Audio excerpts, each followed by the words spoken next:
I'm heading over to a house actually this weekend. We got listed on Thursday, and I told the sellers, let's look at all offers on Monday. I'm heading over there right now to present them with 8 offers. I got a text message from an agent as I was leaving the office, said, I'll have you an offer in 10 minutes. So I wrote them back and said, make it your best, put your best foot forward, because we have a lot of good offers on this house. At this point, there is potential that I will have made these people 15% more than what they asked for. 15%. Can you think about that for a second? That's incredible. And it was due to what I call an auction effect. You list a house, you get a lot of people interested because of the price, and then they send you offers, and you create an auction effect. Everyone wants the house. They realize that it's a hot house, that there's, it's sought after, and they all start giving you the best offer they can give, and ends up going to the highest bidder by chance. So pretty exciting either way to think about that. So if you've got a house, I might be able to get you 15% over asking. Who knows? Now we got to start wondering about the appraisal and stuff, because it's one thing to get a house sold for 15% over market price. It's another thing for an appraiser to go in and be willing to appraise it at that much above. So sometimes there's a difference between appraised value and market values. All right, now I'm heading out to Gravette for another listing appointment. Go out and talk to some good people about listing some property there toward downtown in Gravette. It's gonna be a lot of fun. And we'll see how that goes. But I just got out of my appointment with the 9 contracts, and the sellers did accept one, just as I knew they were going to. The one that was the highest price did not get accepted, and it was because it had contingencies on it. The one that got accepted was a little bit less, but it had no contingencies whatsoever on it. So I kind of want to use this moment to talk about that just for a second, and about when you make an offer on a house, or any property for that matter, that certain aspects do actually make a difference. One came in at a good bit above the others. The problem was they made theirs contingent on the sale and close of another house that they had.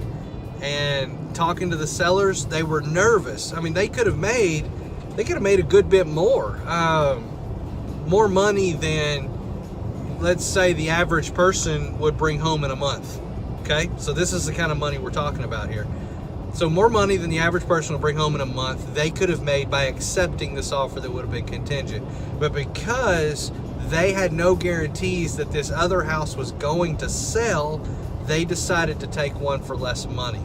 And they asked me, what I would do, and I said, look, I mean, if it comes down to numbers, that one's going to make you more money.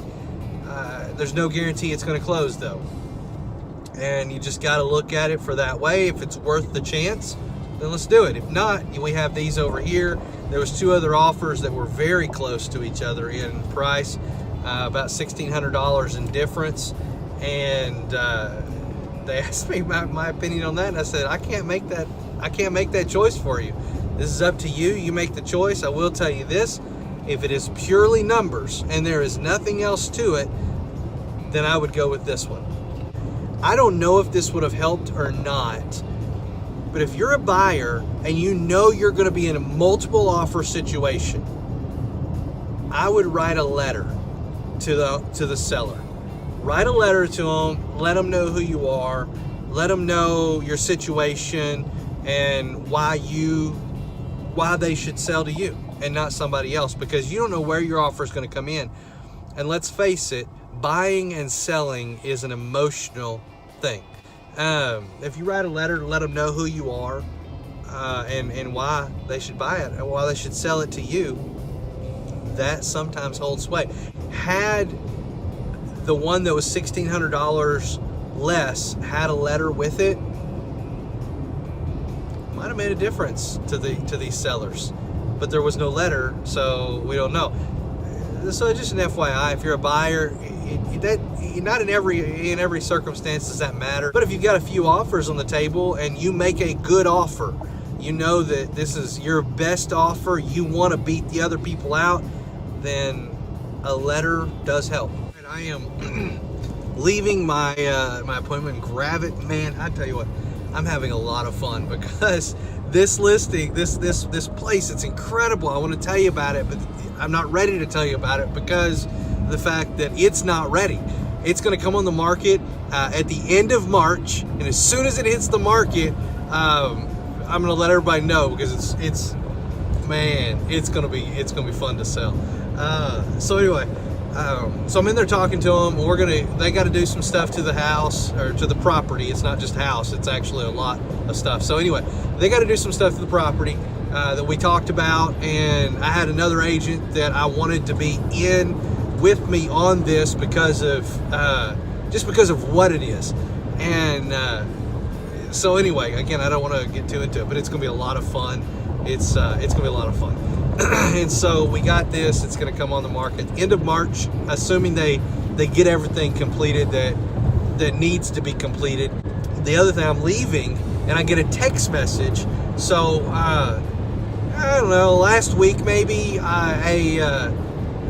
Facebook, somebody says, hey, I need an aggressive realtor, and so my Facebook friends tagged me in the post. And so I'm like, okay, well, I'll reach out to this person. So I reached out to them through a private message, just said, hey, that you said you wanted an aggressive realtor. There is no more aggressive realtor than me. She texted me back as I'm leaving, Facebook messaged me back, and they want to meet with me. So I'm going to go out, and not tonight, it's going to be another day. I'm going to go out and meet with them, and we'll see what happens. And I think, there's a good chance I'm going to pick up another client. So, you know what? Real estate's fun. I love helping people. I love doing this business. And man, when you start getting things moving, it just becomes even more fun. And so anyway, having a lot of fun doing this. If you got any, you need anything, any help with something, I want to help. Anyway, look forward to talking to you another time.